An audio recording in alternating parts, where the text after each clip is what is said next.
আসসালামু আলাইকুম। আজকে আপনাদের সাথে শেয়ার করছি ফুলকপি দিয়ে মাছ রান্না। আমি ফুলকপিটাকে হালকা ভাপ দিয়ে নিয়েছি। ফুলকপির যে গন্ধটা থাকে ওটা আমার ভালো লাগে না। এবার আমি মাছের মধ্যে লবণ আর হলুদ দিয়ে মেখে নিয়েছি।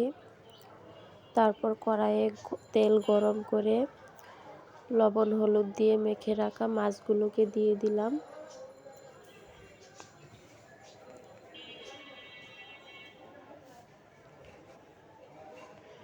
মাছগুলো এক পাশ ভাজা হয়ে গেলে মাছটি উল্টে দিলাম।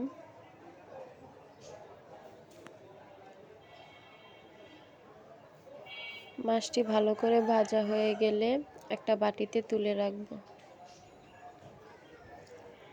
এবার ওই তেলের মধ্যে আমি একটা পেঁয়াজ আর কতগুলো কাঁচামরিচ ভেজে নিব ভালো করে।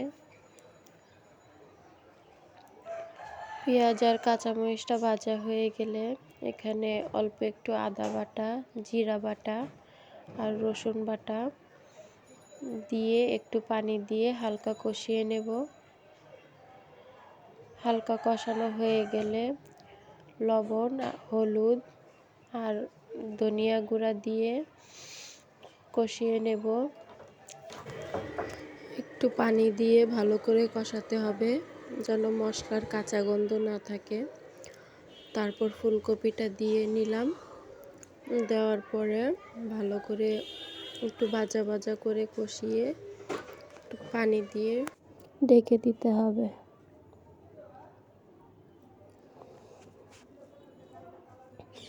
তারপর পানিটা শুকিয়ে গেলে ফুলকপিটাও সিদ্ধ হয়ে যাবে। আবার পরিমাণ মতো পানি দিয়ে দেব। পানিটা ভালো করে বলক উঠলে ভেজে রাখা মাছগুলো দিয়ে যখন ঝোলটা কমে আসবে, মাখা মাখা হয়ে যাবে, তারপরই রান্নাটা রেডি হয়ে যাবে।